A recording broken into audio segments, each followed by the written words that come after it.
Today, we're jumping into a fantastic report from Virtualization Options LLC to really unpack one of the biggest challenges in modern tech.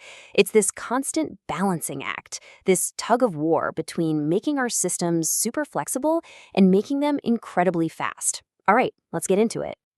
The IT world today isn't about picking just one road and sticking to it. It's more like navigating this huge, complex web of choices. And at the center of it all, you have to balance two forces that are pulling in opposite directions. You need the flexibility to move anywhere, but you also need the raw power to get the job done when you arrive. So that brings us to our first section, the modern IT dilemma. To really get this, let's introduce the two main characters in this story: portability and performance. Now, on the surface, it looks like they want completely different things, but as you're about to see, the real trick is figuring out how to make them work together. First up, let's talk about portability. And I want you to think of this as more than just a tech feature. It's really about strategic freedom. It's having the power to pick the absolute best platform for any job, whether that's Amazon, Google, or even your own data center, without getting trapped by a decision you made years ago. It's all about agility. And then on the other side of the ring, you've got performance. This is the engine, right? This is the raw horsepower that gives you those sub-second response times and crunches massive amounts of data. And performance isn't just a nice to have. It directly impacts how happy your users are, how efficient you are, and you guessed it, your bottom line. Okay, so this is where things get really interesting. Let's dig into the trade-offs. Why is it that these two ideas, portability and performance, are so often seen as enemies? Let's take a look at the real-world costs and the tough compromises that come with this conflict. The heart of the issue is something called the abstraction cost.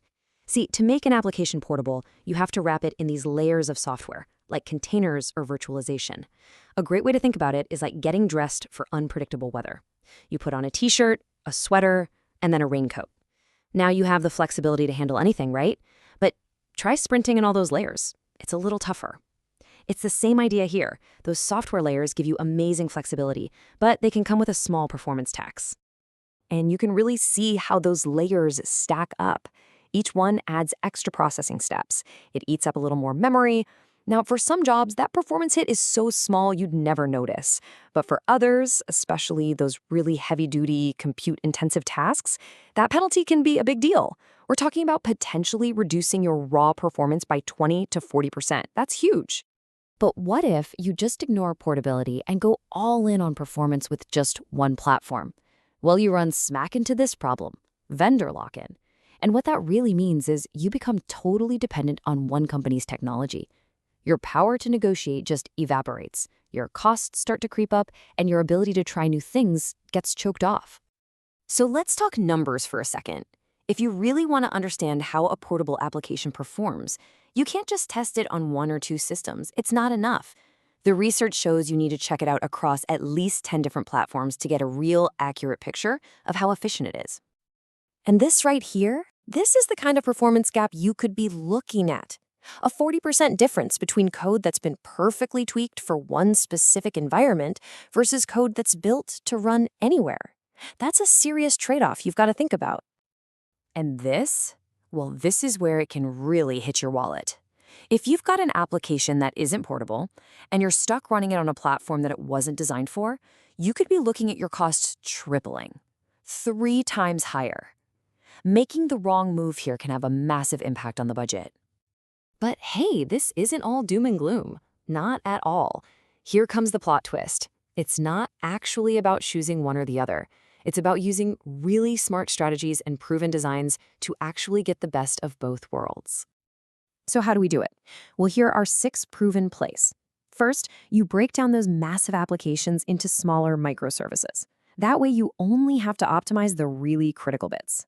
Second, use containers to package everything up so your apps run exactly the same everywhere. Third, build with standard APIs that aren't tied to any one cloud. Fourth, design hybrid systems that can live across multiple clouds. Fifth, you've got to automate your performance testing.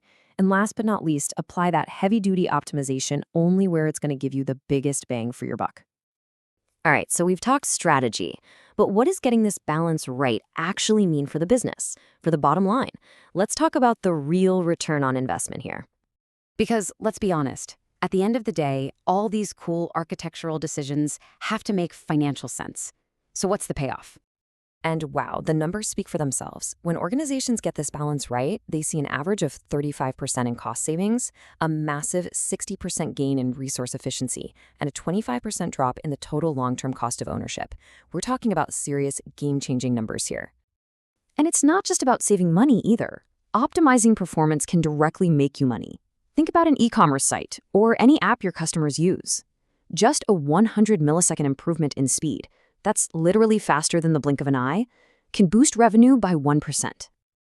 Okay, so that's what's happening now. But what about tomorrow? Let's talk about future-proofing.